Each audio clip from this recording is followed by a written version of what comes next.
घने जंगल में तालाब के किनारे गणेश, मायरा और शोभिता खड़ी थी। वहीं एक मासूम लड़की चंद्रकला जमीन पर पड़ी हुई थी और उसकी आंखों में लगातार आंसू गिर रहे हैं और तीनों ने उसे घेरा हुआ था। ये क्या माँ, पिताजी, आप लोग मुझे यहाँ इस घने जंगल में क्यों लेकर आए हैं? मुझे अपने घर जाना है। अब तुम कभी घर नहीं जाओगी चंद्रकला। तुम हमारी बेटी नहीं बल्कि हमारी जिंदगी का वह काला सच हो जिसे हमें आज हमेशा के लिए मिटाना ही होगा। ऐसा मत करिए माँ, पिताजी, मुझसे क्या गलती हो गई? अरे बस बहुत हो गया, मुझे तुमसे अब एक शब्द भी नहीं सुनना। गणेश अपने हाथों में छुपाया हुआ जादुई नीला जल निकालता है और उसे चंद्रकला के ऊपर फेंक देता है। तभी अचानक एक तेज रोशनी फैलती है और चंद्रकला एक सफेद चांदी के फूल में बदल जाती है। ये क्या हो रहा है? मैं छोटी हो रही हूँ। मैं ये कैसे मैं कैसे चांदी के फूल में बदल गई? चलो अब आखिर हम सब वह करेंगे जो आज तक किसी ने सोचा भी नहीं होगा। फिर तीनों वहाँ से हंसती हुई चली जाती हैं। फूल बनी चंद्रकला की आंखों से आंसू जैसे जमीन पर गिरते हैं। अचानक एक तेज रोशनी फैलती है और आसपास का पूरा जंगल चांदी में बदल जाता है। ये क्या हो रहा है? क्या कोई है? कोई नहीं है क्या जो मेरी मदद कर सके? क्या मैं इस तरह हमेशा इस रूप में तड़पती रहूंगी? तभी अचानक एक रहस्यमयी बूढ़ी औरत वहाँ आती है और चंद्रकला के पास आकर खड़ी हो जाती है। मैं जानती हूँ कि तुम इस समय बहुत बड़ी मुसीबत में हो। तुम इस श्रापित रूप से मुक्त होना चाहती हो ना बेटी? अम्मा, आप कौन हो जो मुझे इस रूप में भी पहचान गई? हाँ, मैं एक इंसान हूँ। मुझे किसी भी तरह इस भयानक रूप से आजाद करो। मैं तुम्हें इस रूप से आजाद तो कर दूंगी, लेकिन उसके लिए तुम्हें मुझे अपनी पुरानी कहानी सुनानी होगी कि आखिर तुम्हारे साथ ये सब कैसे और क्यों हुआ। उसके बाद ही मैं तुम्हारी मदद कर पाऊंगी। ठीक है अम्मा, अगर मुझे आजाद होने के लिए आपको अपनी पूरी व्यथा बतानी पड़ी तो मैं बताने के लिए तैयार हूँ। ये उस वक्त की बात है जब मेरी माँ गर्भवती थी और मेरा जन्म होने ही वाला था। सुबह का वक्त है। शोभिता प्रसव पीड़ा से तड़प रही है और घर की बाहर गणेश घबराहट में चक्कर लगा रहा है। तभी अंदर से दाई माँ भागते हुए बाहर आती है। कहो क्या दाई माँ, क्या बात है? तुम घबराई हुई काहे हो? क्या बात है? हाँ गणेश, तुम्हारे घर जुड़वा बेटियों ने जन्म लिया है, लेकिन एक बेटी ऐसी है जो अमावस्या के चांद से भी ज्यादा काली दिखती है और वही दूसरी बेटी बेहद ही खूबसूरत है जिसके नूर के आगे चांद भी फीका पड़ जाए। अरे जब वो बेटी इतनी काली और बदसूरत है तो उसे घर में रखने का भी क्या फायदा? उसे कहीं दूर छोड़ आते हैं। नहीं, ऐसा मत करो। घर का काम करने के लिए वैसे भी एक दासी की जरूरत तो होती ही है। वह घर की चार दीवारी में बंद रहेगी और तुम्हारे घर के सारे काम भी करेगी। फिर दाई माँ वहाँ से चली जाती हैं। ठीक है, अगर गरीबी और बदनामी से बचने का यही एक रास्ता है तो मैं उसे घर में रखूंगा, लेकिन दाई माँ ने जैसा कहा है मैं बिल्कुल वैसा ही करूंगा। उसे कभी उजाला नहीं देखने दूंगा, कभी नहीं। इसी तरह धीरे धीरे वक्त बीतता है और 20 वर्ष गुजर जाते हैं। मायरा और चंद्रकला दोनों अब बड़ी हो चुकी थी, लेकिन इन 20 वर्षों में चंद्रकला को कभी घर की चार दीवारी से बाहर ही नहीं जाने दिया गया, जिससे उसका दम घुटने लगता है। माँ, पिताजी, मुझे इस घर से बाहर निकालने दीजिए। मुझे भी बाहर जाना है और बाहर की रंगीन दुनिया को देखना है। चुप हो जा चंद्रकला। अरे तुम्हारा ये काला और डरावना चेहरा देखते ही गांव वाले मुझ पर हंसेंगे। लोग कहेंगे कि ये मेरी बेटी है या किसी राक्षस की। मैं समाज में अपनी बेइज्जती नहीं करवाना चाहती। तभी मायरा आ जाती है। माँ, मैं अपनी सहेलियों के साथ बाहर गांव में घूमने जाना चाहती हूँ।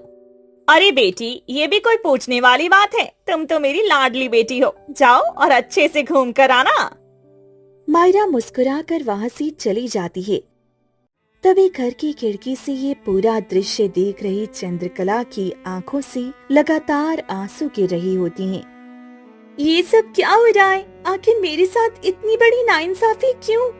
एक तरफ मेरी बहन मायरा है जो अपनी मर्जी से सब कुछ कर सकती है, वहीं मैं इस चार दीवारी के अंदर कब तक बंद रहूंगी? क्या मैं इन चार दीवारों से बाहर नहीं निकल पाऊंगी?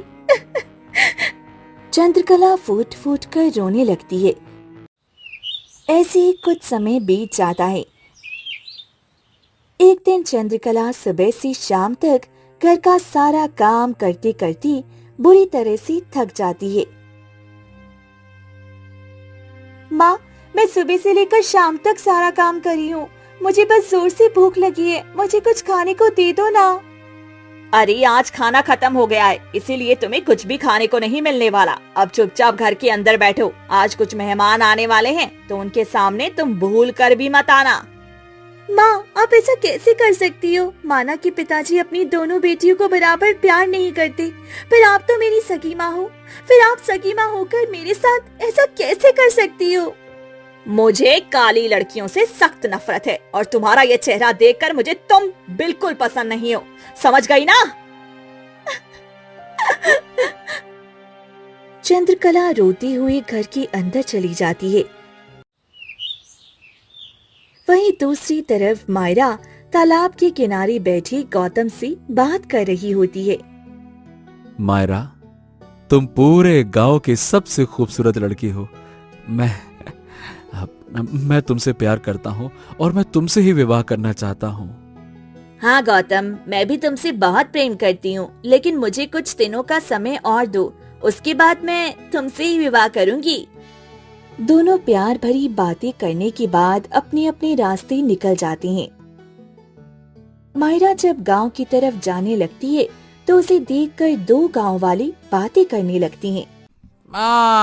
अरे देखो भाई, ये तो वही गणेश और शोभिता की बेटी मायरा है ना? वाह भाई वाह, क्या बात है, कितने खूबसूरत है। माने कि पूरे गांव में इसकी सुंदरता की मिसाल दे जाते हैं भाई। वाह भाई, बिल्कुल ठीक कह रहे हो भाई। गणेश और शोभिता ने जरूर कोई अच्छे कर्म किए होंगे जो उनके घर ऐसी खूबसूरत बेटी ने जन्म लिया है। वाह वाह, क्या बात है।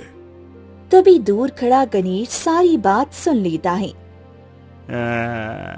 देखो तो, आज ये मेरी बेटी सुंदर है तो पूरे गांव वाले मेरी कितनी तारीफ कर रहे हैं। अगर इसकी जगह वो चंद्रकला होती तो सब मेरी थू थू करते। गणेश मुस्कुराते हुए घर आता है, जहाँ चंद्रकला बैठकर रो रही होती है। हैं? अरे अब तुझको क्या हो गया? ससुरा, सुबह सुबह ये रोता हुआ चेहरा देखना तेरा मेरे लिए अपशगुन होता है। काहे रो रही है? पिताजी, मुझे बस एक बार जाना है बाहर, मुझे जाने दीजिए। तभी वहाँ मायरा आ जाती है। पिताजी, आपको पता है मैं इस गांव के सबसे बड़े ठाकुर परिवार के इकलौते बेटे गौतम से प्रेम करती हूँ। हम दोनों कुछ ही दिनों में विवाह करने वाले हैं।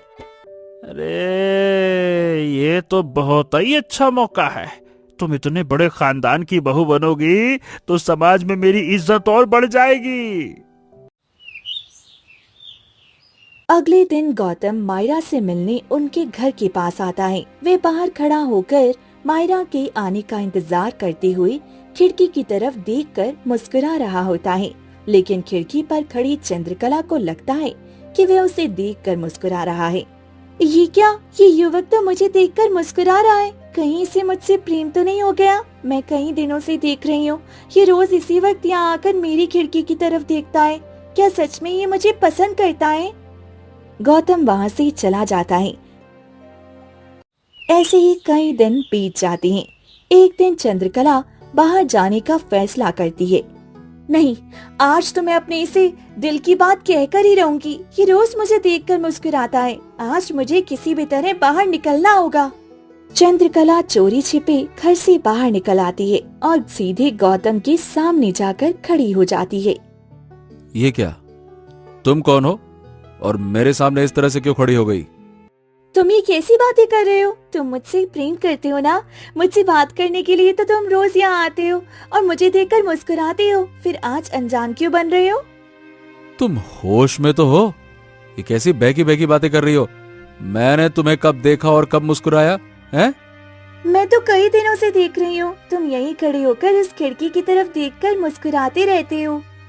ओ, लगता है तुम्हारे दिमाग की हालत ठीक नहीं है। तुम जैसी काली और बदसूरत लड़की से भला कौन प्रेम करेगा? मैं तो वहाँ मायरा के लिए रुकता हूँ। नहीं, ऐसा मत कहो, मैं तो बहुत प्रेम करती हूँ तुमसे। तो मैं क्या करूँ? मैं तुम जैसी लड़की से कभी विवाह नहीं कर सकता। अरे तुमसे अच्छी तो कोई दासी होगी। चलो जाओ यहाँ से, दोबारा मेरे सामने कभी मत आना। चलिए आई। गौतम वहाँ से चला जाता है। चंद्रकला आंखों में आंसू लिए रोते हुए घर के अंदर भागती है, लेकिन तभी गांव के दो लोग उसे देख लेते हैं। अरे भाई देखा, अभी अभी एक काली लड़की गणेश के घर के अंदर गई है। ये कैसे हो सकता है? हाँ भाई, अरे मैंने भी कई बार इस घर में एक काली लड़की की झलक देखी थी, पर कभी ध्यान नहीं दिया। यही मुझे लगता है कि कहीं ये गणेश की बेटी तो नहीं है जिसे उसने हमसे छिपा के रखा हो। है? तभी पीछे से गणेश वहाँ आ जाता है। अरे क्या हुआ भाइयों, आप लोग यहाँ खड़े खड़े क्या परेशानी हो रही है भाई? क्या खुसर फुसर चल रहा है?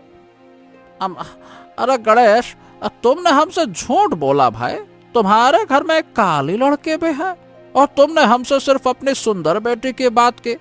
क्या वो तुम्हारी बेटी है? अरे नहीं नहीं नहीं भाई, वो हमारी बेटी थोड़ी ना है, वो तो हमारे दूर के रिश्तेदार की बेटी है। कहा है कि वो लोग तीर्थ यात्रा पर गए हैं तो कुछ दिनों के लिए उसे हमारे यहाँ छोड़ गए हैं। आप लोग खामखा शक कर रहे हैं। अरे मेरी बेटी मायरा है, मायरा कितनी सुंदर है ना? वो सुंदर वाली ये तो सब आप लोग जानते ही हैं। मायरा की खूबसूरती कहीं किसी से छिपी है क्या? वही है हमारी बेटी। ये भी ठीक है भाई। चलो चलो भाई, चलो चलो, ठीक कह रहा है। चलो चलो चलो। गांव वालों के जाने के बाद गणेश गुस्से से आग बबूला होकर घर के अंदर जाता है। वहाँ शोभिता भी आ जाती है। क्या हुआ जी, आप इतने गुस्से में क्यों दिख रहे हैं? अरे तुम्हारी इस लाडली चंद्रकला की वजह से। ये आज घर से बाहर गई थी और गांव वालों ने इसे देख लिया। इसने पूरे गांव में मेरी नाक कटवा दी है, दिमाग खराब कर दिया। तभी वहाँ मायरा भी गुस्से में पैर पटकती हुई आती है। एक और बात आपको पता है पिताजी, वे गौतम जो मुझसे प्रेम करता है, ये महारानी आज उसके पास भी चली गई थी और उसे अपने दिल की बात कह दी। गौतम मुझे बता रहा था वो सब।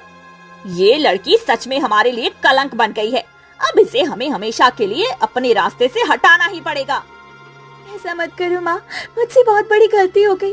क्या आप लोग मुझसे सच में इतनी नफरत करती हैं? मैंने सारा इंतजाम कर लिया है, चलो इसे लेकर चलते हैं। फिर तीनों मिलकर चंद्रकला को रात के अंधेरे में ले जाती हैं और घने जंगलों के बीच तालाब के किनारे ले जाती हैं। तभी सुबह की पहली किरण निकल आती है। अरे चलो, अब इसे हमेशा के लिए एक ऐसा रूप दे देंगे कि ये कभी किसी इंसान के सामने नहीं आएगी। चलो। इतना कहते ही गणेश वे जादुई नीलांचल चंद्रकला के ऊपर फेंक देता है। मैं समझ गई बेटी कि तुम्हारे साथ क्या हुआ था, लेकिन अब तुम्हारी सारी दुखों का अंत होने वाला है।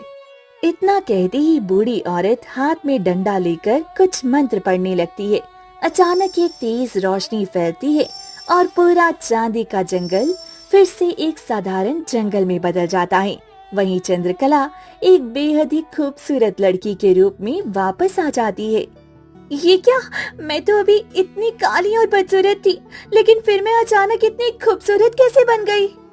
क्योंकि मैं कोई आम औरत नहीं हूँ, मेरे पास जादुई शक्तियाँ हैं और तुम जिस जंगल में आई हो ये भी कोई साधारण जंगल नहीं बल्कि एक मायावी जंगल है। इसीलिए तुम्हारे आंसुओं से इसे पूरी मायावी जंगल के पेड़ चांदी में बदल गए थे। अब जाओ बेटी, तुम्हारे साथ जिसने भी बुरा व्यवहार किया है तुम्हें उससे अपने सारे हिसाब बराबर करने हैं। और हाँ, काम पूरा होने के बाद तुम्हें मेरे पास आना ही पड़ेगा। ले जाओ जो धन तुम्हें ले जाना है। ठीक है अम्मा, मैं वापस जरूर आऊंगी, लेकिन मैं ये रूप पाकर आज बहुत खुश हूँ। फिर चंद्रकला धन लेकर गांव वापस आ जाती है और एक बेहद बड़ी कोठी में रहने लगती है। उसे खरीद कर वहाँ रहने के बाद जब लोग उसे देखते हैं तो देखते ही देखते ये बात पूरे गांव में आग की तरह फैल जाती है। अरे तुमने सुना, हमारे गांव में एक बेहद खूबसूरत लड़की आई है और सुना है कि उसने हमारे गांव के सबसे बड़े जमींदार सेठ की कोठी भी खरीद ली है। हाँ भाई, उस कोठी को खरीदने के लिए तो हमारे पूरे गांव की कमाई भी कम पड़ जाती, लेकिन उसने तो अकेले ही उसे खरीद लिया। वाह भाई वाह, क्या बात है। वो खूबसूरती के साथ साथ बहुत धनी भी है। अरे पहले तो हमारे गांव में सिर्फ मायरा ही सबसे सुंदर थी, लेकिन अब लगता है कि मायरा की जगह भी किसी ने ले ली है। ये तो बहुत बड़ी खबर है, मुझे ये बात जाकर सबको बतानी होगी। ये सब सुनकर गणेश परेशान और हैरान होकर अपने घर लौटता है। क्या हुआ जी, आप इतनी मुस्कुरा रहे हैं और साथ में थोड़े परेशान भी दिख रहे हैं। तुम्हें पता है शोभिता, हमारे गांव में एक बेहद खूबसूरत लड़की आई है जो हमारी बेटी मायरा से भी कहीं ज्यादा सुंदर है। हमें तुरंत उसके पास चलना चाहिए और उससे अपने ताल्लुकात बढ़ाने चाहिए ताकि उसके धन से हम भी धनी हो सकें। क्या सच में कोई लड़की मुझसे भी ज्यादा खूबसूरत हो सकती है? तो फिर सोचने की बात क्या है, चलिए अभी के अभी चलते हैं।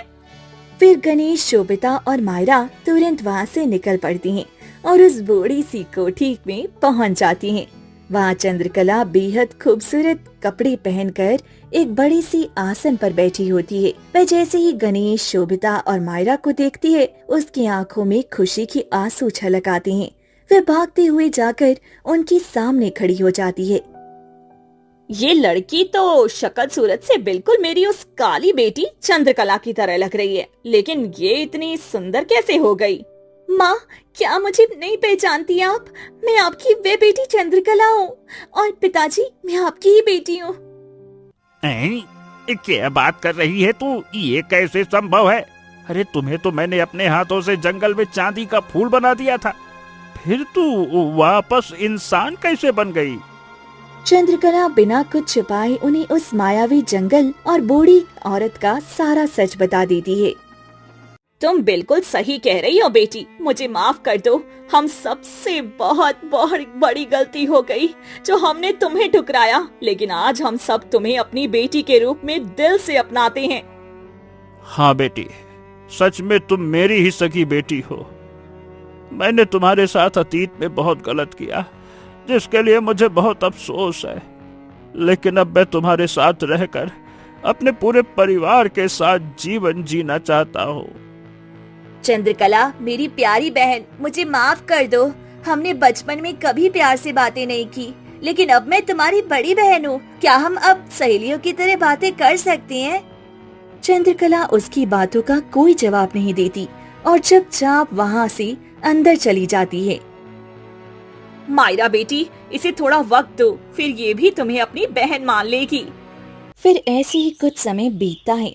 पूरे गांव में चंद्रकला की इज्जत बहुत बढ़ जाती है और सभी लोग उसके आगे पीछे घूमने लगते हैं। चंद्रकला अपनी कोठी का सारा धन दौलत गांव के गरीब और बेसहारा लोगों की मदद में लगाती है, जिससे सभी गांव वाले उसकी बहुत तारीफ करती हैं। वहीं दूसरी तरफ गौतम बहुत परेशान होकर मायरा से मिलने आता है, जहां मायरा एक पेड़ के नीचे बैठी रो रही होती है। ये क्या मायरा, तुम यहाँ अकेली बैठकर रो क्यों रही हो? क्या बात है? क्या सच में वह चंद्रकला इतनी खूबसूरत और अमीर हो गई है? वे मेरी ही सगी बहन है, पर मैं ये बात नहीं जानती थी। मैंने उसके साथ बहुत बुरा किया था, इसीलिए आज मैं रो रही हूँ। लेकिन तुम यहाँ क्यों आए हो? मैं तो तुमसे एक जरूरी बात करने आया था। मायरा देखो, मेरे पिताजी ने मुझे अपने घर से बेदखल कर दिया है और घर से निकाल दिया है क्योंकि वो तुम्हें अपने खानदान की बहू के रूप में कभी अपनाना नहीं चाहते थे। मैंने जब तुम्हारे लिए उनसे जिद की तो उन्होंने मुझे किसी और से विवाह करने को कहा। इसीलिए मैंने तुम्हारे प्यार के लिए अपना घर छोड़ दिया। क्या तुमने घर छोड़ दिया? लेकिन मैं अब तुम्हारे साथ वे मुफल्लिसी और गरीबी वाला जीवन कभी नहीं जी सकती। और तुम्हें अभी के अभी अपने पिता के पास वापस जाना होगा और उनसे माफी मांगनी होगी। क्या? ये क्या बात कर रही हो मायरा?